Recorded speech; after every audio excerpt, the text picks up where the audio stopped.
some ribs. Spoken. Today's rib video sponsored by the Green Lantern and the Green Lantern Corps. I was talking to Hal. I was like, Hal, we're going to make some ribs. Could you use the ring? And he's like, look, you idiot, get cooking. So today we're going to make these from this using this.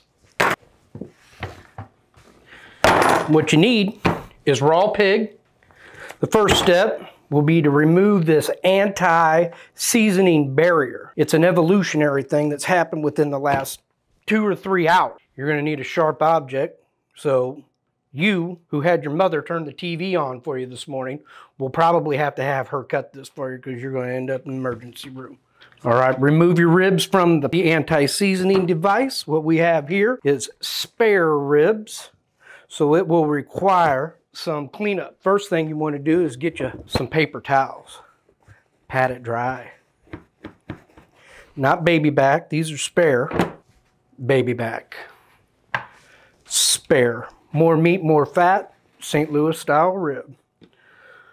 Turn it over to the back. All right, after you remove the ribs from the anti-seasoning barrier, speaking of which, look at this anti-seasoning barrier. This here's a pig from across the tracks. It's goat. You can see the other one was from the other side, which was white. This here is a wild hog. They had to use a net to catch it. Remove some of this surface fat. Just pulls right off. Look at that. Look at that. Even you can do this. Now, I don't recommend you using sharp tools because the only thing you're used to using is crayons, coloring book, and your bicycle helmet. We've removed the membrane. Now that we've cleaned these ribs up, we're going to season. You're going to start on the bone side. I like to use mustard as my binder for my pork, but my beef, I use Bear and Burton's W sauce, Fireshire. Can you see that? Blind. Of course, I'm not using gloves because I wash my hands. Other people, they wear gloves because they scratch themselves while they're doing videos. So after you get your binder down on there, we're going to use Heath's Raw Garlic Jalapeno Rub. You're talking depths of seasoning. It's just a base. You're not covering. When it cover, we're going to use Killer Hog Barbecue Rub. You're going to put this on. This is your flavor. Now, after you're done with the bone side, you're going to let this sweat for 10 minutes. Binder, seasoning, 10 minutes. Let it sit for 10 minutes. Let the meat sweat, pores open, suck that flavor in. All right, now that we have the bone side seasoned, we're going to flip it over. Meet the opposite side, different side. Morons. So we're going to put that mustard binder on there. We're going to let this sweat, you know, like when you have to bend over and put your tube socks on, how you sweat? Well, that's going to sweat just like that. Set your grill to 180 degrees. When you put these ribs in there, they're going to cook exactly like you set them in there. Don't just throw them out. They'll pull apart. Shove them bones together nice and tight. That's 180 degrees. This is a no skip step. 180 degrees, 3 hours. You got to get that smoke and you got to get that crust on the outside of that rib. Hey! Off the lawnmower! I'm trying to make some ribs! Idiots. So we take our ribs out the package.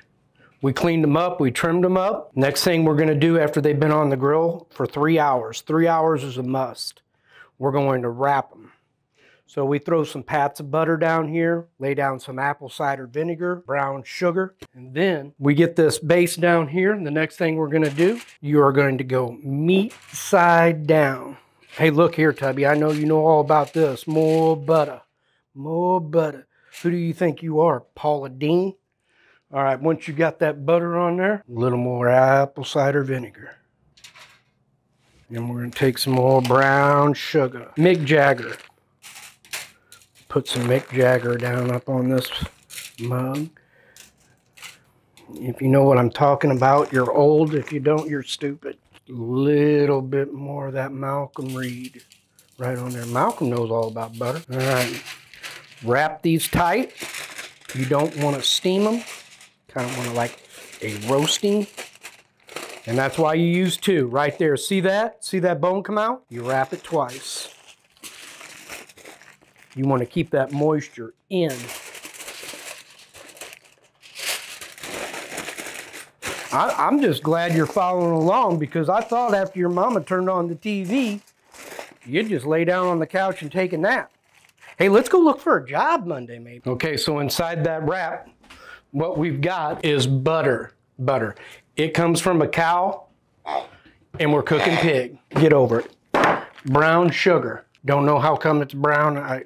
It's brown sugar. And apple cider vinegar. Once you get that apple cider vinegar in there, you can't take it back. So before you even use it, you gotta make sure it's good. It's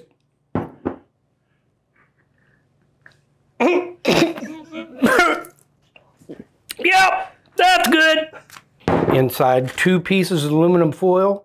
If you're running short, take the foil off your head and use it for your ribs. Look, this is not difficult. I've seen your finger paintings. I know you can do it. And if you can't, don't blame me, blame your parents. They're stupid. Let's get these on. We're gonna put that temperature up to 225, and we're gonna cook them for 1 hour even. 321 says do it for 2. I say do it for 1, because when you do that glaze, you don't want them ribs falling apart in the end. All right, we took those starter ribs, 180 degrees for 3 hours. After that, you pull the ribs, go to 225. With them wrap ribs, we're gonna go an hour and 15 minutes. We're gonna eat some finished ribs. We're gonna do something with one of these plastic gloves. Not sure. All right, we're gonna talk about these here ribs. They come from this part of the pig. All right, so what we're gonna talk about is these ribs here and how they were prepared. People, it's a modified 321, and the reason why you do that at home is because you want something you can pull off the bone. It's soft and it's juicy, and people like it. I mean, I like it. I don't care if you like it or not. These pigs have been modified so much in a laboratory. I don't know if that's GMOs or PMOs.